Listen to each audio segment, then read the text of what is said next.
In 1932, a country with an actual army, actual machine guns, and actual military strategy declared war on some birds and lost. This is the true story of how Australia looked its own national symbol dead in the eye and said, "We can take you," and was wrong. Rewind to just after World War I. Thousands of Australian soldiers came home from the trenches, and the government, trying to look grateful, handed a bunch of them free farmland out in Western Australia's wheat belt. There was just one small catch.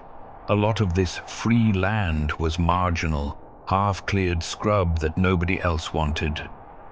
But hey, free land is free land. So roughly 5,000 veterans packed up their families and became wheat farmers almost overnight. Then the Great Depression hit. The government's response was basically, grow more wheat, prices will surely recover any day now. They did not recover. So these ex-soldiers were already broke, already farming bad land, already getting economically gaslit by their own government. And that's when an estimated 20,000 emus decided the wheat belt looked like a nice place to migrate through. Emus are Australia's second largest bird. They can run close to 50 kilometers an hour, and they do not care about your fences or your feelings. They trampled crops, wrecked fencing, and ate what little wheat these farmers had left.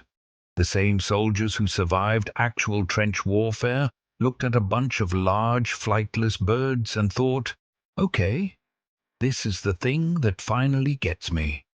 So the farmers did what any reasonable person would do. They organized a delegation and asked the government for machine guns. And here's the detail people always skip. They didn't go to the Minister of Agriculture. They went straight to the Minister of Defense, because these farmers were veterans themselves, and in their minds, this was a military problem. The minister said yes, the military would supply the guns and the soldiers. Western Australia would cover transport, the farmers would handle food, lodging, and ammunition. And here's the part the meme version never mentions. Western Australia had a growing secession movement at the time. Helping desperate farmers made the federal government look responsive at a moment it badly needed to look responsive. So this wasn't just guys versus birds, it was optics dressed up as pest control. On November 2nd, 1932, the operation officially begins. Command goes to Major G.P.W. Meredith of the Royal Australian Artillery, backed by 2 soldiers, 2 Lewis machine guns capable of firing 500 rounds a minute, and 10,000 rounds of ammunition. Meredith was so confident this would be a quick, clean job that he brought a cinematographer along to film the victory for the newsreels. Nothing says this is going great like bringing a camera crew to document your own upcoming humiliation. First engagement, they spot about 50 emus near the town of Campion. The birds are out of range. Farmers try to herd them into an ambush. The emus split into small groups in every direction the instant the guns open up. Day 1, hundreds of rounds fired. A dozen birds down. Not exactly Iwo Jima. Meredith regroups. This time, intelligence, if you can call it that, reports over 1,000 emus heading toward a dam. He sets up the perfect ambush. Waits for point-blank range. He opens fire. The gun jams. After about a dozen kills. 1,000 emus. 1 jammed machine gun. You can guess who won that exchange. Desperate for any advantage, Meredith mounts a machine gun onto the back of a truck, so soldiers can chase the emus down while firing. Emus run at 50 kilometers an hour. The truck on rough farmland did not. The ride was so violent the gunner couldn't aim. At one point, an emu reportedly got tangled near the steering, nearly causing a crash. The birds were simply too fast, too smart, and too numerous for hardware designed to mow down advancing human infantry. Not zigzagging 6-foot sprinters with zero interest in dying in formation.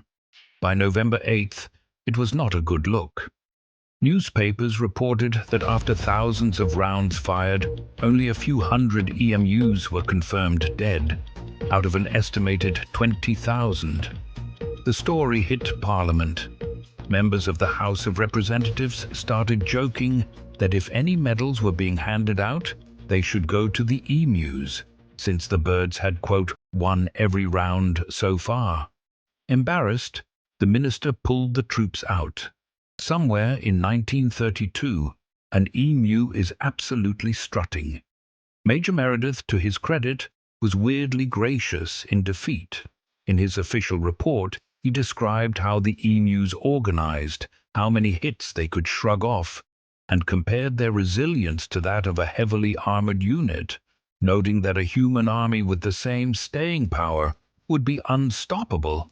That is an active-duty artillery major writing an official government report that concludes essentially, "The birds out-strategized us." You'd think that would be the end of it. It was not. Farmers kept losing crops, kept complaining, and by November 12th, Meredith was authorized to go back in. This second phase ran until December 10th. By the end, Meredith's official report claimed 986 confirmed kills using 9,860 rounds of ammunition, roughly 10 bullets per bird, plus a claim of another 2,500 emus that supposedly died later from their wounds. A number multiple historians consider heavily inflated. Even taking the most generous version of those numbers, the Australian military spent a month, brought machine guns and a film crew, and killed under 5% of the estimated emu population. Here's the twist nobody puts in the meme version of this story. What eventually worked was incredibly unglamorous. A bounty system, paying farmers directly for dead emus, plus fencing. In just 6 months in 1934, that low-tech bounty system alone accounted for over 57,000 emus, dwarfing everything the machine guns managed across 2 full military campaigns. The real ending isn't the birds won hilarious roll credits. It's that the government tried to brute force a pest control problem with military hardware designed for World War I trench combat and failed publicly, while the actual solution was something a farmer could have told them from day one. The machine guns weren't just outmatched by the emus. They were the wrong tool for the job from the very start. And everyone involved kind of knew it, which is exactly why Parliament couldn't stop laughing at itself. Oh, and the emu is literally on Australia's coat of arms. The country's national symbol fought its own army to a standstill, and then got put on the government's letterhead anyway. So next time someone tells you history is just kings and treaties and dates, remind them that a real national government once lost a shooting war to birds, admitted it in an official report, and then just moved on. If you want more wars that make zero sense, subscribe. Humanity has picked fights with weirder things than emus.